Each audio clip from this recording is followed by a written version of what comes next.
बिस्मिल्लाहिर्रहमानिर्रहीम। द हुजूर पाक मुबारक के सहाबी ने हजरत अबू मूसा अशअरी रदियल्लाहु अन्हु दिए द यमन ओसीदुन के दे और द इस्लाम द पारा संचे नूर सहाबे किराम कुर्बाने वर कड़ी दी दारंगे दम डेर लुया कुर्बानी वर कड़ी दा दो द खपल कलिना द पैगंबर अलैहिस्सलाम द मुलाकात त पारा रवान शो और यो दरियाबी किश्ते तौखत किश्ते जी द दरियाब पर मिनस के रवाना शो नो हवा पे द बल तरफ न राला द किश्ते पर महक लो हबशेते और रसूल दीवे मुंह फुतली नबी अलैहिस्सलाम ला और किस्मत खता कलो किश्ते हवा हबशेते और रसूल नबी हबशेते और रसीद हबशलाल रिजेर अगर जमाने के द हबशी और बादशाह असहमेनु मुखबल और मशहूर पर नजाशियो द मुसलमानान सर ढेर ज्यादा खेगड़ी कड़ी दी जगह पर मक्का मुकर्रमा के बचे कम मुसलमानान द काफिर द जुल्मों न तंग शो दारू बहबशे त हिजरत नो दे नजाशी वाला अमानम वर्का और दब वाला ढेर खे इंतजाम का द मुसलमानान बेर ख्याल साथ और दी बादशाह बिया आखिर वक्त के पर नबी अलैहिस्सलाम ईमान अमरोड़े दी मुसलमान शवे दे और हुजूर पाक मुबारक लदी नजाशी बादशाह ढेर तोहफे और तहाइफ अमरा ले गली दी तो मुलाकात द हुजूर पाक सर न शवे बिया वफात शो नो हुजूर पाक सहाबो त द नजाशी बादशाह द वफात खबर वर्को व जुमात के वे नजाशी द हबशे बादशाह असहमा दा वफात शवे दे और जपाग जनाजा कोमा नो पैगंबर अलैहिस्सलाम सहाबा रागुन कल और जनाजे पे कड़ी नो देता गोरा हदीस पाक की राजी नबी अलैहिस्सलाम फरमाई कि मात जिब्रील अलैहिस्सलाम हुए कि द अज़मक बद तरागुन डकम और द नजाशी दा कट बद तरा नजदीकम और जनाजा पियोका नो हुजूर पाक न खुद अज़मक रागुन डकला और the Najashi cut he leather no दा बाद खलक भी पगाइब जनाजा दा नो गायब नो हुजूर पाक ता हाजिर हो अगली द बाकायदा दा नजाशी कट और जनाजा पे नबी करीम सल्लल्लाहु अलैहि वसल्लम करे दा दे बादशाह वे मनक़बत और सआदत ना अबू मूसा अशअरी रदियल्लाहु अन्हु फरमाई ची किश्ते यौनम हबशीता परेशान हम चे खुदा लखुद हुजूर पाक ख्वालत लमदा कम ख्वार और रसीदम नो पे हबशा के नूर सहाबा मुसैदल द मक्के ने हिजरत करो कि बारे के द हुजूर पाक तरमो हजरत जाफर रदियल्लाहु अन्हु यगी सरो सेदम दागुई नमी ईमान अमजदक दिन मिमतजदक और जे पैगंबर अलैहिस्सलाम व तकम आमाल खुलु अगम इम्तजदक लर न बिया पे बली किश्ते के सवार शो नो मदीने शरीफे तरह रसीद वेदा अगा वक्तो जे पैगंबर अलैहिस्सलाम खैबर फतह करे वो हिजरी व नदी वजन हजरत अबू मूसा रदियल्लाहु अन्हु त खलक जुल हिजरतैन व जद दो हिजरतुना करी दी यो हिजरत हबशे ता और बल हिजरत मदीने मुनव्वरे नबी हुजूर पाक राता ओ फरमाए अला दिल्लुका अला कन्ज़ मिन कुनूज़िल जन्नह अबू मूसा द जन्नत द खजानों या खजाना द नदर को फकुल्तु मा अति बला वलन या रसूल अल्लाह दा खजाना ला लराक वीराते ओ फरमाए ला हौला वला कुव्वत इल्ला बिल्लाह दा द जन्नत द खजानों या वे खजाना ला हौला वला कुव्वत इल्ला बिल्लाह दा अगा दम दी मुसलमान ला हर वक्त पकार राजी और द मुसलमान हर मुश्किल खुदे पर दम खत्मई देर खलक परेशान या रजी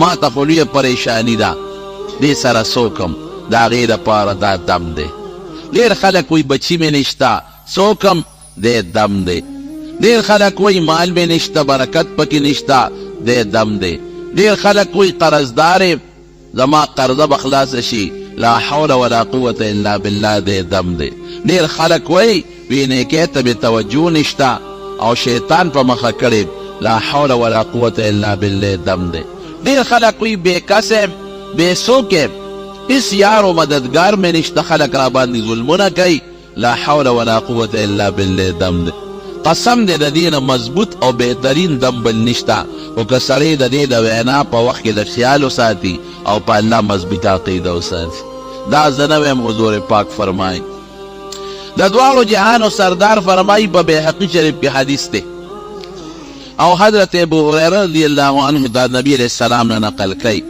حضرت ابو هريره فرمائی چې حضور پاک کو فرمائے قال رسول الله صلی الله علیہ وسلم لا حول ولا قوة الا بالله دواء من 99 داء.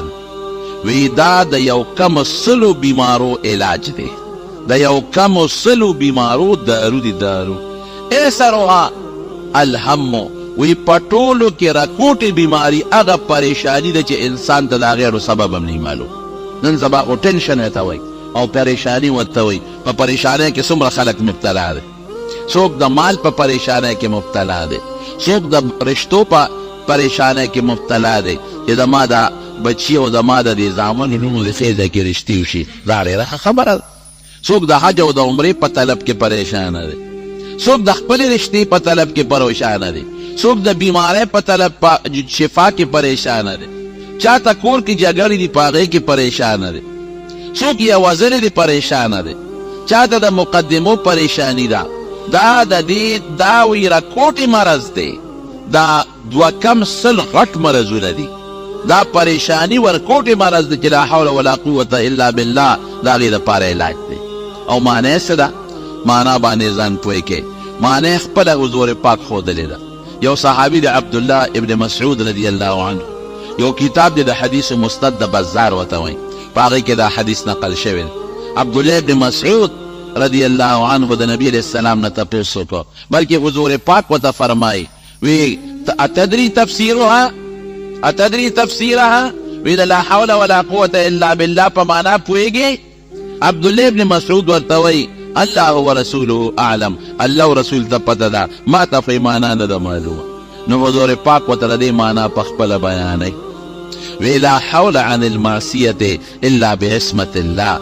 دا هر ګناه نه بچ کېدل بې د الله تعالی په توفیق نه کېږي. ګناه نه، پریشانی نه، تکلیف نه، درد نه، او هر قسمه ټینشنونو نه بې د پروردګار د ذات نه بل څوک بچ کول شته نه. دی یو معنا شو.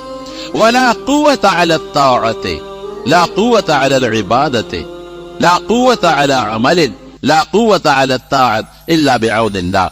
او چې هر کار کې تابعداري د خدای کې یا د دنیا یو کاروبار مثلا کې، نو په دې طاقت چې درکوي څوک به درکوي؟ الله. دی معنا شوه. دا د لا حول ولا قوة الا بالله معنا شو. او دا حقیقت دی. قسم دې داسې ځای کې به ګیر شي چې اس به دې څوک نشي خلاصولی، څوک به دې خلاصوي؟ یا الله. طاقت چې دا موږ له خدای را کړی دی، د لاسو کې طاقت، سترګو کې د لیدو طاقت، غوږونو کې د اورېدو طاقت، ژبه کې د وینا طاقت، دا چا پیدا کړي دي؟ الله پیدا کړي. ولا قوة الا بالله. الله د امداد نه بغیر هېڅ طاقت نشته. روغ رمټ سړی وی، ښه پهلوان وی، لاسونه ټیک، پې ټیک، وجود ټیک، او ناګانه فالج به ووایي. هغه خشته انسان، ښکلی انسان فالج وو. څه چل پې وچو؟ جي فالج وو. خپې نه کونټۍ جوړه شو، خپره کږې شي، بلې ورپسې اوچتوي. داسې ده که نه؟ لاس کوږ شي، کوږ سمسې، بلې ورپسې اوچتوي. هغه خوله چې ده به پې ښکلې خبرې کولې او خشته ذکر به یې پې کو او ښکلې خبرې به یې کولې، هغې نه ډیوه جوړه شو، لاړې دې بیږي، بل والا خوله پاکوي. رښتیا ده که نه ده؟ هغه انسان چې بلې په اوږه ګرځاو، نن بل په اوږه ګرځوي، خولې نه لاړې بیږي، پوزه بیږي، لاس پالج، خپه پالج والی. روغ روغ صحت د چا په اختیار کې دی؟ الله. او مرض د چا په اختیار کې دی؟ دا د لا حول ولا قوة الا بالله معنا ده. دا لوی تفسیر د دې کلمې معنا ده، لا حول ولا قوة الا بالله. سخته کې په کار بلې څوک راځي؟ نه د زوی پکارېږي، نه د لور پکارېږي، نه د ډاکټر پکارېږي. دا ظاهري اسباب دي. دې کې که خدای مدد وکړه خو ډېره ښه ده، که نه هېڅ هم نشته. د کوفه کې یو سړی تاجر و، سوداګر، داسې تاجر و چې ډېر امانتدار و، خلکو به ورسره خپل مالونه امانت یې ښودل. یو ځل د تجارت دپاره یو ښار نه بل ښار ته اراده وکړه، نو سامان یې ځان سره تجارت باندې خو څوک تش نه دي، پیسې دولت ورڅه واخېستل او روان شو. د کلي نه چې بار د کوفې و، کوفې نه چې لږ بار ووتو روان شو، یو سړی ورته په دې لاره کې ولاړ دی، ورته اشاره وکړه وایي چېرته دی؟ وی د فلانکي ښار ته ځم. وی ما به ځان سره بونه دی، یو اشرفی به دله درکړم، دینار اشرفی دا به دله درکړم.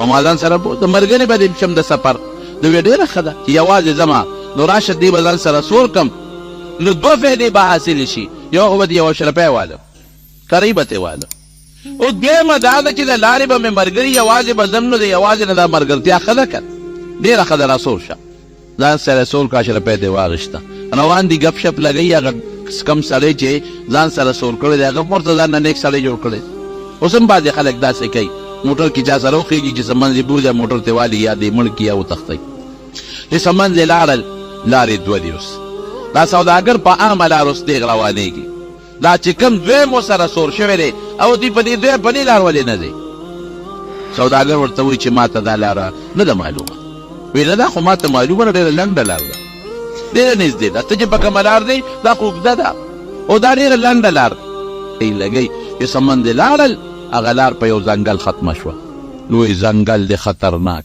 د انسان هډوکي هم پراته دي د انسانانو کوپړۍ هم پرتې دي د وینو نښې هم پرتې دي او دا شاته کرایدار چې کوم د فورا دغه اس نه ودنګل او په دې ملا کې یو خنجر پټ کړی لوی خنجر دوه مخي دی هغه یې راوویسته او دې سوداګر ته یې راکوشه او سوداګر غریب حیران شو کوشه پرېږدم دی چې خدایه دا څه په مصیبت او په غم باندې ووړېد دا شو دا سوداګر ورته داسې کار دی چې ستا مقصد خو دا مال دی که مال ما نه وال دا اس هم ستا دا مال هم ستا چې څه دي ما ولټوه خو ما پرېږده خدای ته وګوره وی نه اول به تا وجلم دا مال به وروستو علم چې تا پرېږدم خو ته به سبا ما پسې خلک راولې زما نشاندهي به وشي زه به خلکو ته معلوم شم اول نمبر به تا لالم وج نمبر یې هغې نه پس به مال سره ګورم چې دا سوداګر اوس پوه شو چې سړی هم راباندې مضبوط دی چاړه ورسره د تښتېدې هم ترې نه شمه نو بس اوس دغه وخت کې څوک په سړي په زړه کې به څوک راځي اوسه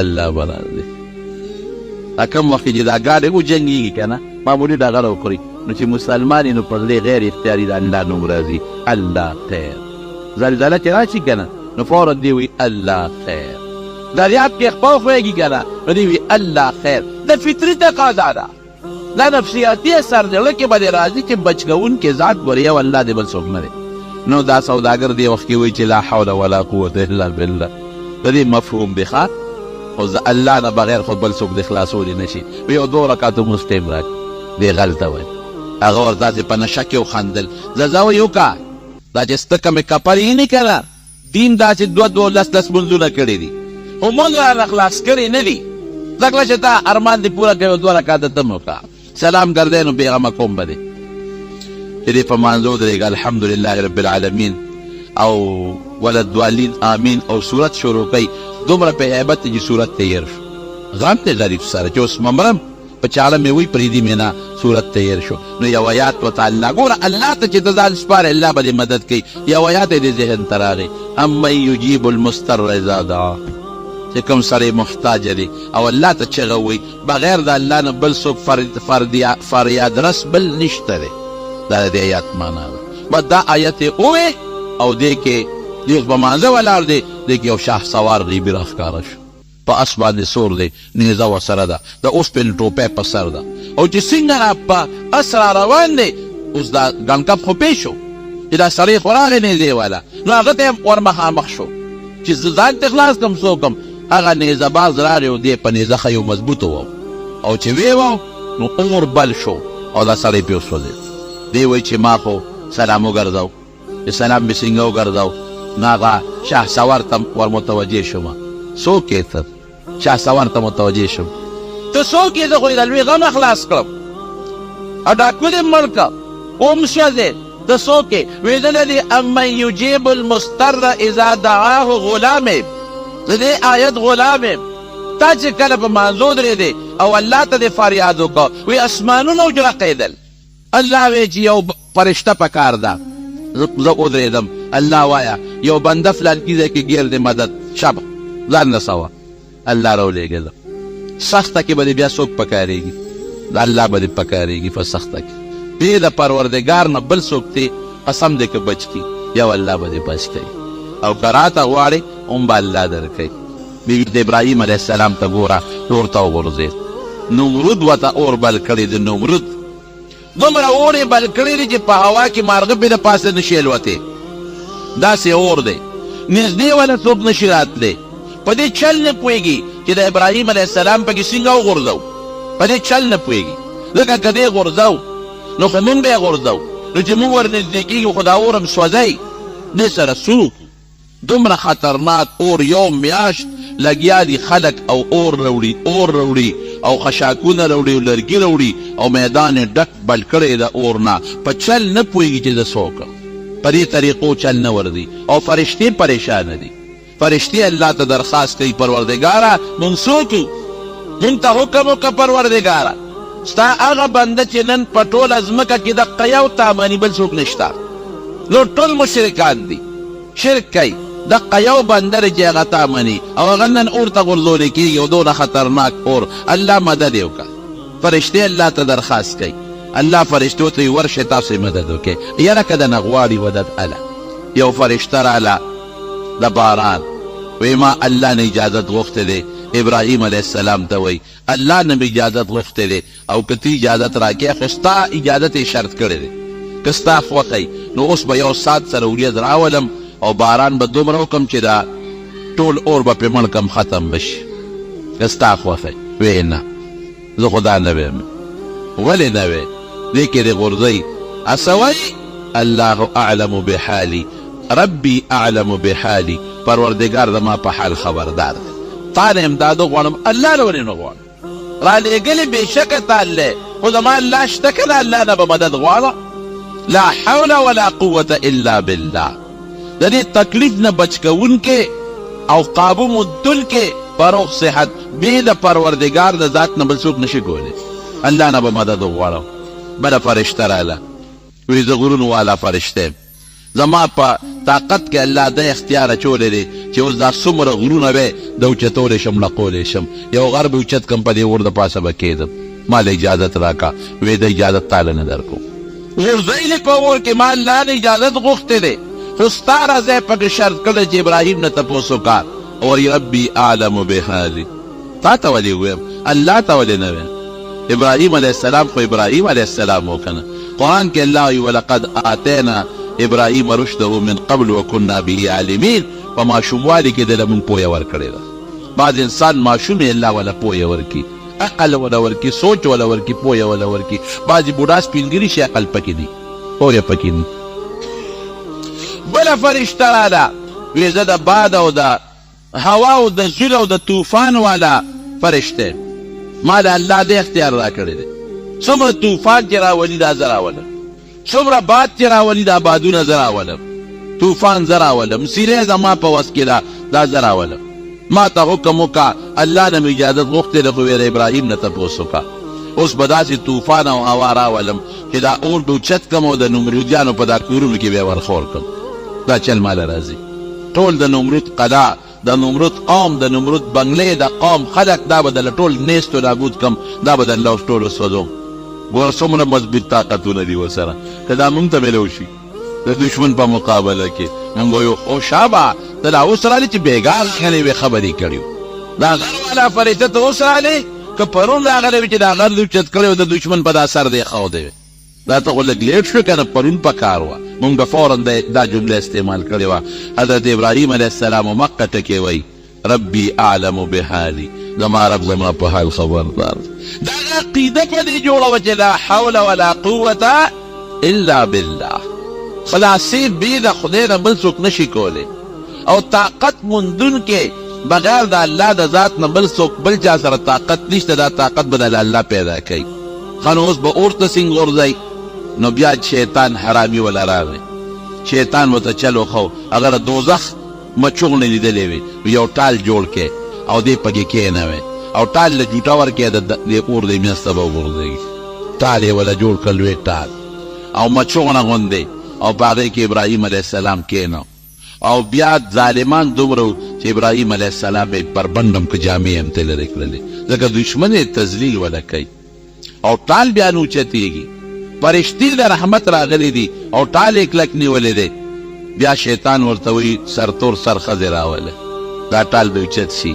جینکۍ راوستلې سرتور سن، هغې خپله ګډا مډا شروع کړه. فرشتې د رحمت لاړې. کم ځای کې چې زنانه سرتور سري د رحمت فرشتې زده نه ټینګېږي، هغه ځي. و ابراهیم علیه السلام یې اور ته وغورځه. د نمرود دا ګمانو چې د دا اور ته رسېدل او د سوځېدل د ده لوخړه کېدل سم دي. اور ته تلل او د ابراهیم علیه السلام په اور کې ګلې ګلزار سمېدل سمو. قلنا یا نار کونی بردا وسلاما علی ابراهیم. اورا یخ بشي ګورئ، معتدل یخ چې تکلیف ونه ورنکړي. مري غوندې او دا سواد د کالام او د دې بره غرونو په شان یخني پرې رانولې ګورئ په قلار چې صرف دومره چې دته د اور تکلیف نه او بلکې علما لیکي چې جبریل علیه السلام راغی د ملګرتیا دپاره ورسره په اور کې کېناست. د جنت یو ښکلې باغچه ورته خدای په اور کې دننه جوړه کړه، اوبه ورته خدای د اور په منځ کې را پیدا کړلې او دا میوې بوټې ورته خدای د اور په منځ کې را پیدا کړه. وایه څه بې د الله د ذات نه بچ کوونکي بل څوک شته او څه نشته. اور یې ورته ګلې ګلزار د لا حول ولا قوة الا بالله معنا ده. د دشمن د عذاب نه بچ کوونکي بې د الله د ذات نه بل څوک نشته. یو د الله ذات نه ذات پرې بچ کوي، بل څوک دې نشي بچ کولی. بلې مرحلې ته یې ګوره، بیبي یې د په لاره روان دی، هجرت کوي اوس غریب. بیبي ساره ورسره ده، د تره لور هم ده، د پیلیکام تړلې د بیبي هم ده او ښایسته خوبصورته ده. لار کې یو بادشاه دی، ظالم بادشاه. داسې ظالم بادشاه دی چې هغه دا څوکیداران په لارو کې کېنولي او چې چا سره ښځی بس دا خاون وله وجنې او ښځی ماله راولې. ابراهیم علیه السلام ته پته ولګېده چې دا خو په لوی غم وړېدم.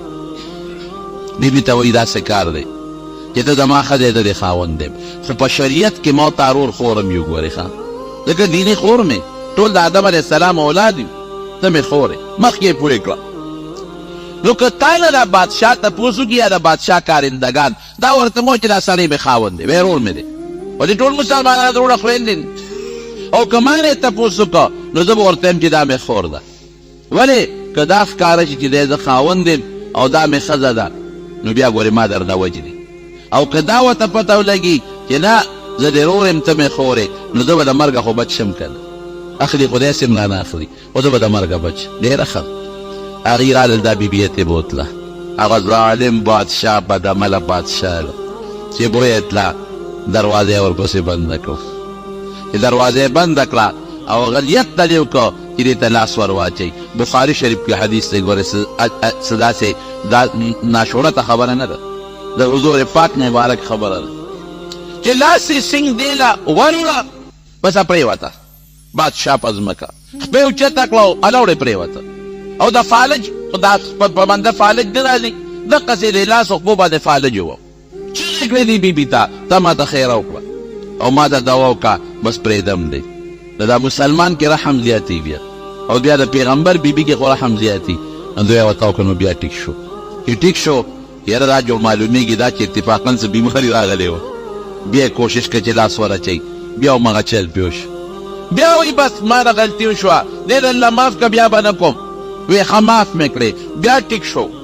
چې ټیک شو بیا سوچ بدل شو، شیطان خو سړي پسې نښتي، بیا یې لاس ور اچو، بیا همغسې پرېوته. یاره وایي بس دا مې درېیم ځل دی بیا به درته لاس نه اچم، اوس مې معاف کړه. وی بیا مې معاف کړې. هغه نوکرانو ته وی راشئ دا بیبي بوځئ بس. او یو خدمتګار یې وله ورکړه د بیبي هاجرې په شکل کې. دا بیبي هاجرې دی وله ورکړه. بعضې علما وي د بادشاه لور وه، لور یې ورته وبخله او څوک یې ویلې وه د بادشاه. ابراهیم علیه السلام ته بیبي ساره راله، خو بیا هم په زړه کې کشمکش سوچ و چې که زه ډېر هم دی خپل خاوند ته ووایم چې ما له د بادشاه ګوتې نه دي را رسېدلې، خو بیا هم زما د خاوند په زړه کې خامخا دغه به پکې وي، شک به پکې وي، په ما به خامخا زما د وجې به غږ نه کوي. لیکن خامخا له مې پریشان چې د ما دې ښځې ته سړی په دې خفه کېږي که نه چې ښځې له بل څوک ګوتې یوسي. چې څنګه راله نو خاوند ته وایي ابراهیم علیه السلام ته وی ابراهیم وی الله د هغه ظالم سکیم ناکام کو، ما له یې ګوتې هم نه دي راوړی. ابراهیم علیه السلام ورته څه وایي او جړلې بیبي سارې جاړه ما ته الله ټول منظر ښولی دی، ناست دلته هر څه لکه د شیشې ما لیدل، هغه څخه چې درې ځله څه شوي دي او تا معاف کړی دی، هر څه ما لیدلي، زه مطمئن یم چې تا ته د هغه ګوتې نه دي را رسېدلې. دې تکلیف نه بچ کوونکي دا څوک اوسه الله، بل څوک نه. د ابراهیم علیه السلام د بیبي په دغه وخت کې په کار راتلونکي ذات څوک دی؟ الله قسم دې ګورې چې څه قسمه تکلیف درته رسېږي مخلوق پرېږده الله ته سوال کوه مخلوق پرېږده الله ته زاري کوه اعتماد بروسه په الله کوه هر ځای به در رسېږي دا نشته چې الله به د یو ځای مدد کوي او بل ځای به نه کوي د کوټې ګوټ کې به دې مدد کوي دریاب په ویښ کې د حضرت یونس علیه السلام سره مدد کړی دی هر ځای به دې مدد کوي کړی دی که نه دی کړی کب په ګېډه کې د حضرت یونس علیه السلام سره مدد کړی دی که د لوی دریاب یونس علیه السلام کشتۍ ودرېدله او دې یو مریی دی پکې وي د مولانا تښتېدلی دی او دریاب ته یې وغورځو چې ویې غورځو اوس به عقل بچ کېدل شته عقل باندې کوم ځای بچ کېږي یو کب خدای جوړ که شا به ځان به وررسې چې دې د نه اوبو ته ونه رسېږي کب په تیزۍ راغی او چې څنګه یونس علیه السلام د کشتۍ نه وغورځېد کب خولې ته نیغ وردن نه که او یې شخوند به هم پرې نه وی نیغ به یې تېری نیغ د کب ګیرې ته ورسېد عقل څه وایي ډاکټري څه وایي طب څه وایي ساینس څه وایي دا ټول دلته ناکام دي هغې وایي نه سوال نه پیدا کېږي د کب په ګیره کې به جمدي سنګ پاتې شي دا کم ځای کېدی شي د کب ګیرې ته لاړ او بیا کب ته الله حکم کوي چې دریاب کې به چکر ورکې د دریاب د ټول څومره دریاب کې د هغې ټول سیل په د یونس علیه السلام کو هم جیل کې پروت دی جیل زغلي کوټه کې پروت دی کوټه زغلي او د کب دا ګیره والا خدای لکه د شیشې په شان دې کړه چې څومره د دریاب حیوانات دي چې دا ټول دې وویني د دریاب ګوټونه ګوټونه وویني او په هغې کې څه وایي لا اله الا انت سبحانك انی کنت من الظالمین د دې مطلب او د لا حول ولا قوة تقریبا یو شی دی لا اله الا انت سبحانك خدایا یو ته ګورې بل څوک نشته بچ کوونکي بې ستا د ذات نه بل څوک نشته الله د غیر عیب نه پاک دی غلطي زما د پروردګار داسې اواز به یې کو چې د عرش فرشتې د دې اووه اسمانونو د پاسه د اووه اسمانونو نه ګیر چاپېره عرش دی عرش دا یو اسمان د بل نه دومره لرې دی لکه ځمکې نه چې د اسمان څومره لرې دی بیا دویم د هغې نه دومره لرې دی بیا دریم څلورم پنځم شپږم اووم بیا د الله عرش د هغې نه دومره لرې دی لکه یو اسمان او بل اسمان کې چې څونه فاصله ده او بیا د الله د عرش د پاسه کرسي ده د عرش فرشتې الله ته درخواست کوي الذین یحملون العرش عرش یې نیولی دی یا الله یو داسې د زاره اواز مونږ اورو دا مونږ چاته نه دی اورېدلی قرآن شریف کې الله فرمایي الیه یصعد الکلم الطیب والعمل الصالح یرفعه چې دلته څوک نیکې خبرې کوي دا ټول الله ته رسېږي دا به نه وي چې الله ترې خبرېږي لکه د هغې مثال خو نن سبا د موبایل په شکل کې تا ته معلوم دی که نه موبایل آزاد کې دوه کسان درې کسان په کوټه کې خبرې کوي ټول هلته اورېدی شي اورېدی شي که نه شي اورېد او بیا نن سبا په هغه بل شی نه ووت که نه څه ورته وایي انټرنېټ کې هلته کې په لندن کې 10 کسان ناست دي کیمره ورته مخامخ ده او دلته کې تا کمپیوټر کولاو کړی دی هغه ټول درته ښکاري د هغې خبرې مه اورې اوس خو هغه شی ختم شو چې دا به څنګه یو دا به څنګه ته چې دلته څومره نیکي کوې په هغه سکنډ نه پروردګار خبر دی ستا ټوله نیکي رب العالمین ته رسېږي هر څه نه خبر نه هغه فرشتې وایي چې الله داسې اواز نن دلته را روان دی چې ډېر زیات غلی غوندې دی ډېر روغ اواز دی خو ډېر د زاری اواز دی او ډېر د عاجزۍ اواز دی الله دا اواز د کوم ځای نه راځي یې دا مې یو بنده یونس نیولی دی الله څه چل دی ورسره دریاب ته مې رسولی دی او اوس دې وخت کې کب د دریاب اوومې ځمکې باندې پروت دی اوومې ځمکې ته رسېدلی دی او د هغې سره خېټه جنګېدلې ده او د یونس سر د په هغه کب په ګېډه کې دننه د هغه کب په ایله د پاسه ماته په سجده پروت دی دا چغې راته وایي ځمکې ته کې په هغه توره خټه د پاسه دې وخت کې کب پروت دی الله خو دا هر څه نه خبردار او دی په جګر د پاسه سر لګولی د کب د هغه اینې د پاسه او بیا فریاد کوي لا اله الا انت سبحانك انی کنت من الظالمین یا الله ته به خلاص که پروردګار ته خو یې بچ که دا د دین مسله مو وری ګورئ د نیکانو خلکو مرسته فرشتې هم کوي دلته کې چې کم نیک سړی وي په هغه تکلیف تېرېږي فرشتې الله ته درخواست کوي خدای ته ورسره رحم وکړه فرشتې الله ته درخواست کوي کوم ظالم چې ظلم کوي فرشتې ته الله ته درخواست کوي خدای ته هلاک کړه دې حالاتو نه الله فرشتې خبروي نیک سړی دی حدیث پاک کې حضور پاک فرمایي یو نیک سړی دی نیک سړی او د هغه یو ښځه ده او دا ښځه د نیک سړي سره ظلم کوي زیاتې ورسره کوي په جنت کې چې کومې حورې دي د دې سړي دپاره مقرر دي هغه حورې هلته وایي ښځې خدای دې هلاکه کا زموږ دا خاوند ولې تنګې د سره ولې ظلم کې دا خو تا سره د څو ورځو مېلمه دی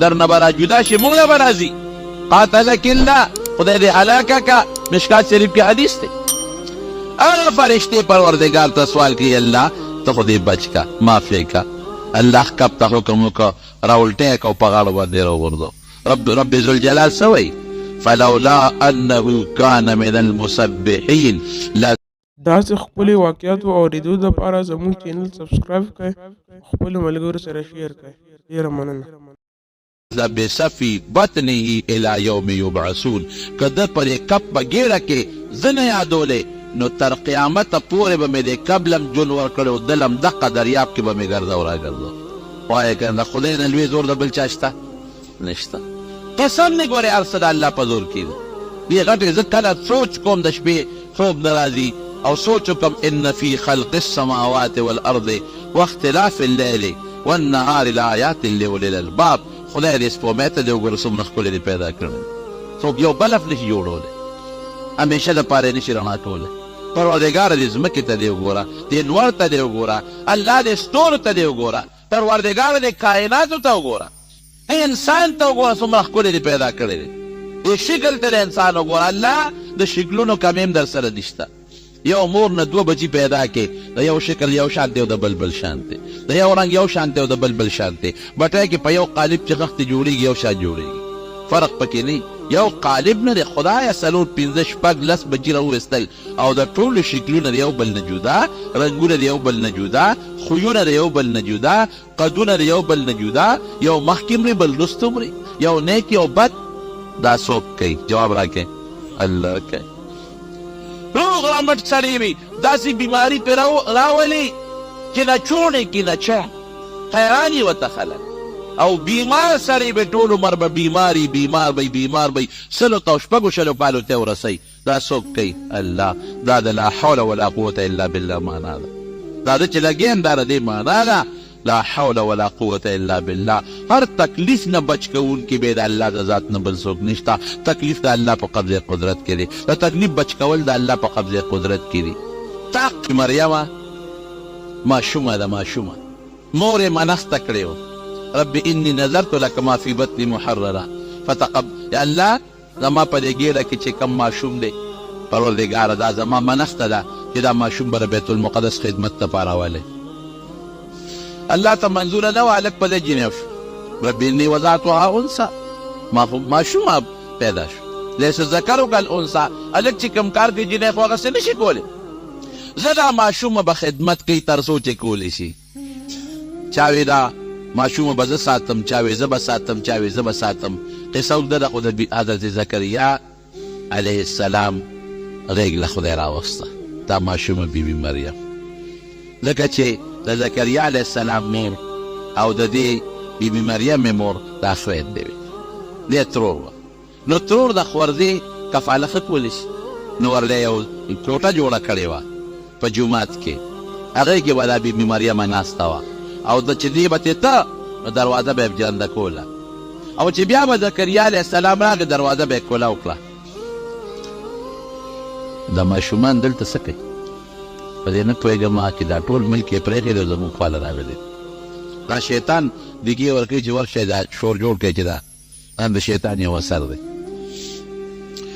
بهر کیف زکریا علیه السلام قرآن شریف کې الله وایي چې زکریا علیه السلام براغی کلما دخل علیها زکریا المحراب وجد عندها رزقا یو ځل نه چې کله به هم زکریا علیه السلام راغی او دروازه به یې کوله وکړه نو بیبي مریم سره به روزي پرته وه میوې به ورته پرتې د اوړي میوه په ژمي کې او د ژمي میوه په اوړي کې اوس دروازه خو جرنده ده او دا رزق دا میوه خو د اوړي ده دا په ژمي کې څه کوي قرآن شریف کې الله وایي یا مریمې دا میوه ده کوم ځای نه ده دا چا نه راوړې ده هغه ماشوم ورته وایي هو من عند الله دا د الله له طرف نه ده ان الله یرزق من یشاء بغیر حساب الله چې وغواړي چاله روزي ورکوي بې حساب ورکوي چې زکریا علیه السلام پوه شو و یاره واقعي روزي رسان خو الله دی د ده نارینه اولاد نه اولاد نشته په دې سوچ کې چې خدایه ته دې له روزي ورکوې خو ما له به راکولی شي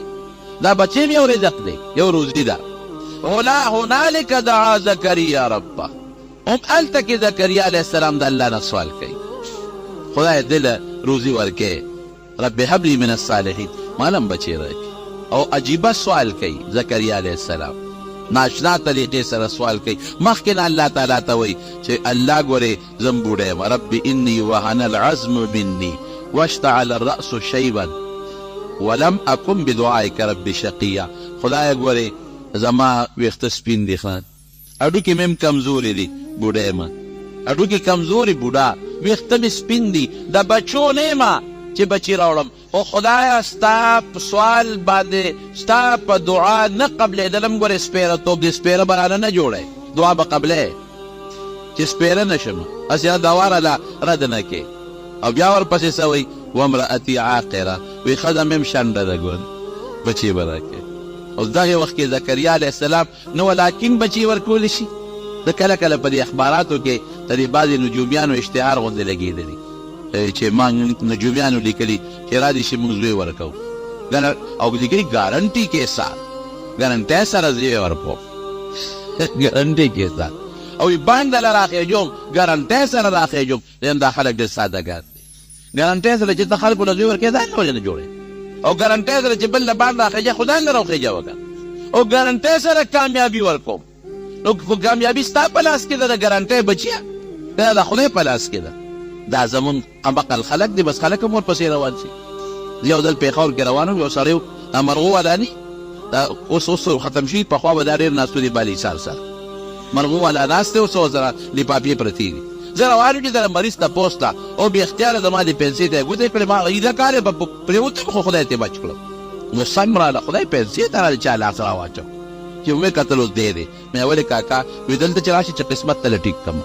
یا خدای پاکه اوس هم خوار شوی مې اوس په سړک راغورځولی یم، په قسمت ته له ټیک کوم. مې ځان له ټیک که چې د دې فوټپات د ناستې نه خلاص شي، ځان له قسمت برابر دې شکل ته دې وګوره، ظالم نسوار دې پنځه منه په خوله کې چولې اسقا لاړې د نه بیګې دې غاښونو ته دې وګوره، سپېرنو ته دې وګوره، خو زما قسمت ټیک کې، ما له خدای قسمت ټیک کړی دی، ځان له ټیک. زمون خلک دا مقمقل ناست دغه دی، به داسې څوک چا ورته لاس نیولي پالبو له ګوري، څوک مرغو ته ناست دي، څوک نجومیانو پسې ګرځي، دې ته څوک پسې مه ګرځئ. روغ صحت مرض لرې کول د چا په اختیار کې دي؟ الله په اختیار. دا اسباب دي لټې به ډاکټر لم هم دی، دا ستا سبب دی. خدا به نه وایي چې ډاکټر جوړ کړم، د دې ډاکټر په لاس کې شفا به الله اچوي، دم به هم په ځان اچوي. دا لا حول ولا قوة الا بالله دم دی که نه، دعا به هم کې، تعویز به هم استعمالی چې رسم تعویزي، او دمونه به هم استعمالی، او مونږ به هم کې. خو دا به دې یقین چې په دې ټولو څیزونو کې اثر څوک پیدا کوي؟ الله پیدا کوي. نو زکریا علیه السلام الله نه وغوښته، چې ویې غوښته نو پروردګار وله بچی ورکړ، او داسې بچی وله خدای ورکړ چې الله ورته وي داسې بچی دی چې نوم وله ما کېښود، بچی به در کوم نوم به یې یحیی، نوم وله ما کېښود، او داسې نوم مې وله کېښود لم نجعل له من قبل سمیا، چې د آدم علیه السلام نه ستا د بچي پورې تر دغه زمانې پورې یحیی نوم به د بل چا نه، صرف ستا د زوی امتیازي حیثیت. زما رونو دا به زمونږ ایماني او دا به زمونږ عقیده وي چې دا څومره طاقتونه دي، که روغ صحت دی، که مال دی، که دولت دی، که ښکلی شکل دی، که ایمان دی، که بچي دی، که عزت دی، دا ټول الله سره دي. دا به زمونږ یقین وي چې که بیماري ده، که تکلیف دی، که مقدمه لرکول دي، که د رنځور رنځ ښه کېدل دي، دا به بغیر د الله نه بل څوک نه ښه کوي، دا به الله ښه کوي. دا به زمونږ یقین وي چې شیطان نه بچ کوونکی دا صرف د الله ذات دی، د نفس او د خواهشاتو نه بچ کوونکی دا صرف د الله ذات دی. او په دا مونږ چې عبادت کوو دا ټول د الله په توفیق دی. زه به صرف اراده کوم، د ګناه اراده به نه کوم، نه نیکۍ اراده به کوم. زه به اسباب لټوم، خو دا به مې یقین وي چې دا کمال د اسبابو نه دی، په دې اسبابو کې طاقت پروردګار اچوي، دا به مې یقین وي. دا د لا حول ولا قوة الا بالله معنا شوه. رسول الله مبارک فرمایي صحابي ته، وی د جنت د الا ادلک علی کنز من کنوز الجنه، وی د جنت د خزانونو یو خشته خزانه نه درکو؟ ابو موسی اشعري ورته فقلت بلا، ولنا یا رسول الله راکه کنه؟ وی لا حول ولا قوة الا بالله. او دا بل حدیث چې ما درته وی د مسند د بزار، دا حضرت عبدالله ابن مسعود دی. عبدالله ابن مسعود رضی الله عنه فرمایي چې ما ته په خپل حضور پاک وفرمایل چې لا حول ولا قوة الا بالله چې دی دا دواء من 99 داء د یو کم سلو مرضونو علاج دی. ایسرها الهم او په یو کم سلو مرضونو کې راکوټي بیماری هم دی. هم څه ته وایي؟ مې راته وختي معنا وکړه. هم ټینشن چې ورته مو ووایو، پریشاني چې ورته ووایو، غم ورته مو ووایو، هغه تکلیف چې د غیرو سبب نه معلوم دونو دا بهترین دب دی ما درته وښوښه. لا حول ولا قوة الا بالله چې چاته څه قسم پریشانی ده، تکلیف دی، غم دی، مصیبت دی، مقدمه ده، جنجال دی، لا حول ولا قوة الا بالله دی وی. او چې چاته څه قسمه ضرورت دی اوسې ده نو لا حول ولا قوة الا بالله دی وی. دا د یو کم سلو هغه خطرناک مرضونو علاج. زما خبره نه ده، رسول الله مبارک خبره ده. یو جامع شی موږ ته د دواړو جهانو سردار ښیي او د جنت د تلو دغه دی یو لویه ذریعه ده او یو لوی سبب دی. زموږ دا بزرګان پکې یو ټکې زیاتوي ورسره چې دا د سړی 1500 کرته شواروس کې وایي، 11 کرته د مخکې درود شریف وایي او 11 کرته وروسته د درود شریف وایي او 1500 کرته دی وایي. که اودس کې ویلی شي بیا اودس یې ویلی شي. ښه دا ده چې سړی دی په اودس کې وایي، په یو ټیم یې ویلی شي، په 2 ټیمو کې ویلی شي او په 3 ټیم یې ویلی شي. او العلي العظیم دا د الله صفت دی. لا حول ولا قوة الا بالله العلي العظیم. دا صفت که ورسره وی ډېره فایده به درکړي او که دا ورسره نه وی نو په حدیث کې الا بالله پورې راغلی دی او په بل حدیث کې علي العظیم شته ښه دې کې نشته بلکې شته. نو په العلي العظیم سره څوک وایي لا ښه ده که نه وایي نو څه نقصان پکې نشته دی. زنانه هم ویلی شي، نارینه هم ویلی شي او دا ځان یې وظیفه وګرځوي. انشاءالله عمل پې وکړئ ښه. زنانو ته هم به ورسوئ، په خپله به عمل کوئ. په یو قلا د قلا 1500 کرته 500 نه زیات هم که یو سړی ویلی شي نو 500 زموږ د بزرګانو د طرف نه، د مشرانو بزرګانو طرف نه موږ خلکو ته دا یو تلقین دی د 500 کرتو. نو په دې عمل کوئ. اولاد د چاني پریشانی وي، مصیبت کې مبتلی یا څه نور څه غمونه یا د یو مقصد د حاصلېدلو دپاره لګیا دی، دې ته دته هغه مقصد نه حاصلېږي، هغې دپاره دی وایي دا ډېره ښه وظیفه ده او خدای پې موږ له عمل راکړي. کور کې څه بیماري ده د روغ صحت دعا غواړي، الله دې ولمه د په روغ صحت باندې بدل کړي او دې نتیجه مې را روانه ده، الله دې کامیابي نصیب وګرځولې کړي. مستورات د ښځو تبلیغ راتلی شي، بلکل تلی شي. په پرده کې چې ځي پرده کې او خپل نارینه ورسره نارینه نه مراد خاون ورسره یي، ورور ورسره یي، زوی ورسره یي، پلار ورسره یي او پرده کې ځي نو بلکل تلی شي. دا خو ډېره اوږده خبره، تقلید خبره، دا خو ځان له د دغه سبق دی، ځان دا خو لویه مسله ده جناب. دا خو 1 غنټه تقریر غواړي. یو کس دی د هغه پلار بیمار دی، د خدمت یې څوک نشته، د ده زوی د ده خدمت کوي نو د ضرورت په بنا د ده اندام مخصوصه عورت ته کتی شي، کتل دې نه کوي، لاس سره صفی وله کوي. فقهاو همدغه لیکلي که د ضرورت په بنیاد باندې مخصوص اندام وله وینځي او صفا کوي یې ډېرې سترګې پټې کېږي، ګوري دې ورته نه او نور صفی وله کولی شي. بعضې خلک د جمعې د 2م اذان ته بدعت عثماني وایي، ګناهګار.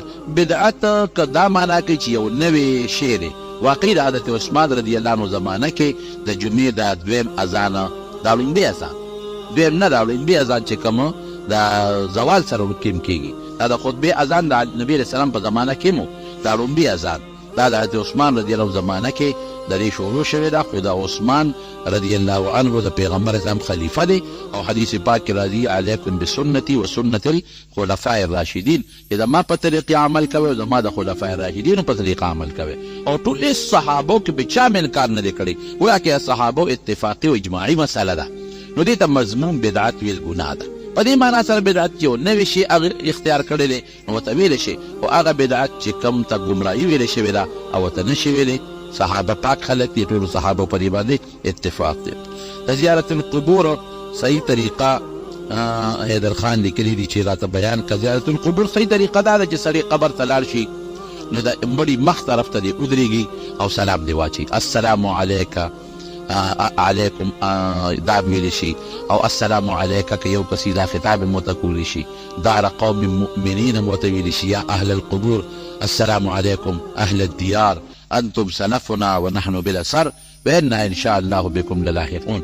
که پښتو کې وایي ویلی شي چې د مسلمانانو قدرونو السلام علیکم لفظ دی وایي تاسو موږ نه مخکې تللي موږ درپسې دا روان یو ان شاء الله تاسو سره به یو ځای کېږو. دې مشهوره طریقه ده. نور دعا هم کولی شي مړي ته، د هغې تلاوت هم کولی شي، د هغې ثواب هم ورته بخښلی شي. غوښتنه یې صرف د رب العالمین نه کوي. دا خو دې مسله ده، دا به د بل وخت کې درته بیان کړم. دعا کوي الهي العالمین زموږ په حال باندې رحم وکړي، د شیطاني مصیبتونو آفتونو نه الله په امن و امان کې وساتي. پروردګار ته زموږ ډېر خیر نصیب کړي. الله د خیر او د شر مالک دی.